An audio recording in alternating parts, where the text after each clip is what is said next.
So now that we have our classes set up, the question is, well, what do we do with them? What do we put in them? How do we use them?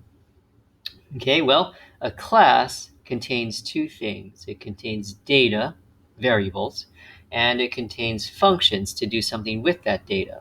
Okay, so let's start by putting in some data, some variables in.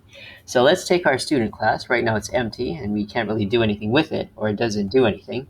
Let's put in some variables to hold the data that a student should have. That'll be like last name, first name, grade level, student ID. Okay, so let's put in some variables for those.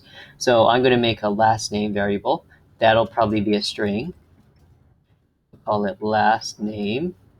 Okay, and I'll initialize it just with an empty string, just so it has a value there. Okay, now notice how I named it. Notice how I named it last name. Notice how that works.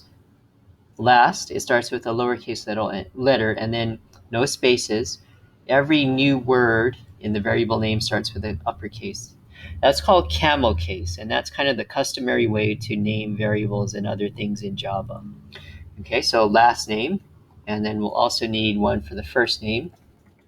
We'll call it first name, camel case, and then I'll just give it an empty string just as an initial value. Okay, then we need a grade level. That's probably going to be an integer, right? Because that's going to be a whole number, 9, 10, 11, 12. I'll call it grade level. And let me just give it an initial value, say, of 0. Okay, just to give it something there. And then we'll need a student ID, and that's probably going to be an integer also. Your ID number is at like, I think it's like a 6 or 7 digit number that goes with you all the way through school.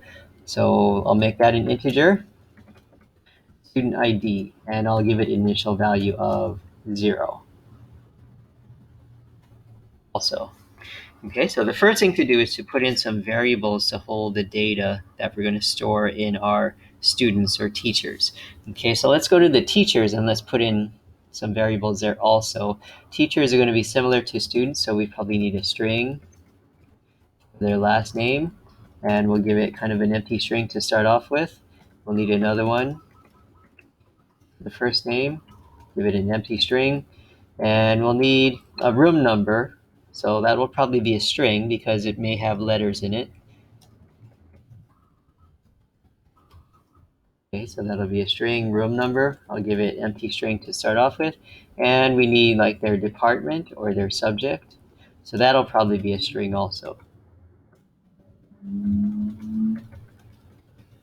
And I'll give it empty string to start off. Okay, so we've got our data in a sense. We've got variables to hold the data. Okay, but the question is still, well, how do we set up that data for a specific student or teacher? How do we use it from the main program class? What do we do with it? Okay, so let's answer that question in our next segment.